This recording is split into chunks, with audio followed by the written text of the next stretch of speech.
जब सब कुछ शांत हो तो आपका माला जाप भी अच्छा लगता है, लेकिन सामने अशांति फैली हो और आप एकांत में माला जपने बैठ गए कि नहीं जी हमें तो कल्याण करना है, हमें किसी से लेना देना ही नहीं है, तो ये भक्ति आपकी अधूरी है, स्वार्थी हो आप। ऐसी भक्ति स्वार्थी कहलाती है। सामने कोई भूखा है, आपकी थाली में 56 भोग हो और आप चटकारे लेकर खा रहे हो, ये शोभनीय है क्या? बिना किसी को दिए फिर तुम्हारे 56 भोग भी जहर का काम करेंगे, ध्यान रखना। इसलिए समय अनुसार भक्ति को जानना, समय अनुसार देवी को समझना।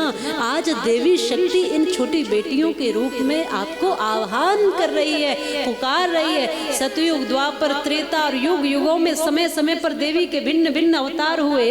इस समय भी इन्हीं बेटियों के रूप में माँ भगवती ही अवतरित है, मातृ शक्ति के रूप में वो देवी ही अवतरित है।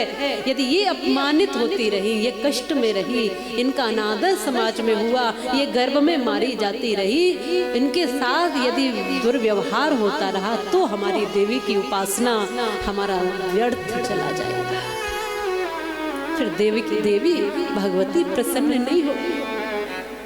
आप कहती रही हे वरदायिनी वर दो, और आपके घर में बूढ़ी सासू माँ भूखी बैठी रही, तो वरदायिनी कोई वर देने वाली नहीं है। क्योंकि वरदायिनी कौन है? वरदायिनी तो असली सासू माँ ही है। वर कहते हैं पति को, दायिनी माने देने वाली। तो जिसने पति को दे दिया, माने अपने पुत्र को बड़ा करके तुम्हारे वर के रूप में जिसने सौंप दिया हो, वही क्या हुई?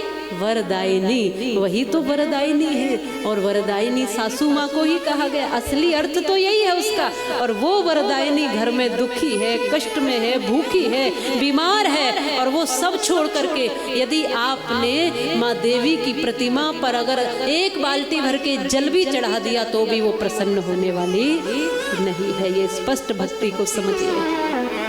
असली वरदायिनी है वो सासू माँ। पहले उसको देखो, उसको भोजन व्यवस्था औषधि जो आवश्यक है वो दो, प्रसन्न रखो, फिर करो ना आप भगवती की पूजा, फिर करो आप देवी की पूजा।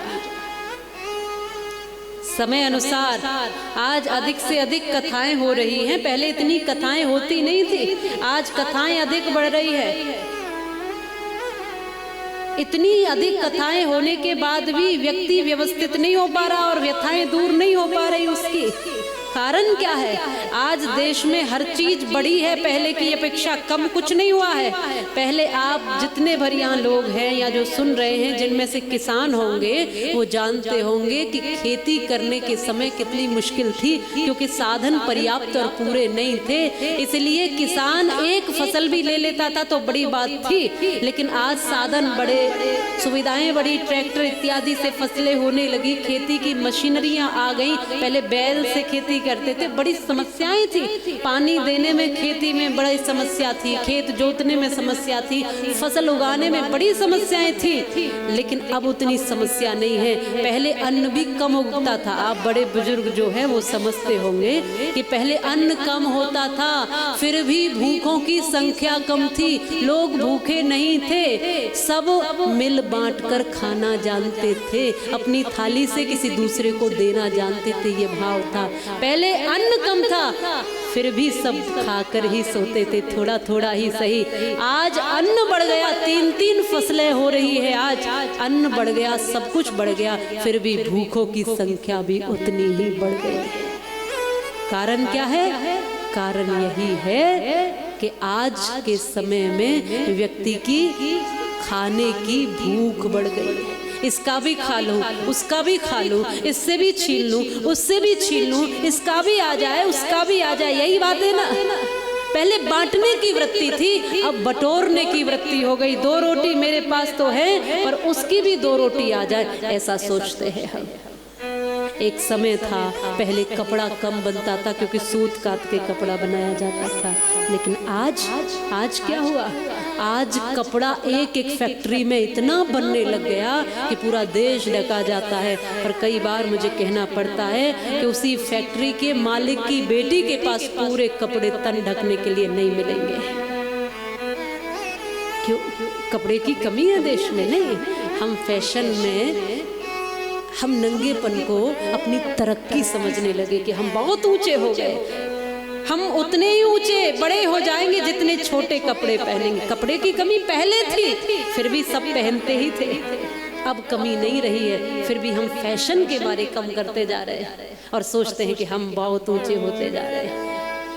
पहले मकान कच्चे होते थे, कम होते थे, फिर भी सब घर में रहते थे। एक एक घर में 10-10, 15-15 लोग आराम से समा जाते थे, पूरा कुटुंब रहता था, सब परिवार मिलजुल कर संगठित परिवार के हमारी परंपरा थी। लेकिन अब एक एक के पास 10-10 मकान हो गए, पर उन्हीं लोगों के पास अपने बूढ़े माँ बाप को रखने के लिए जगह नहीं है।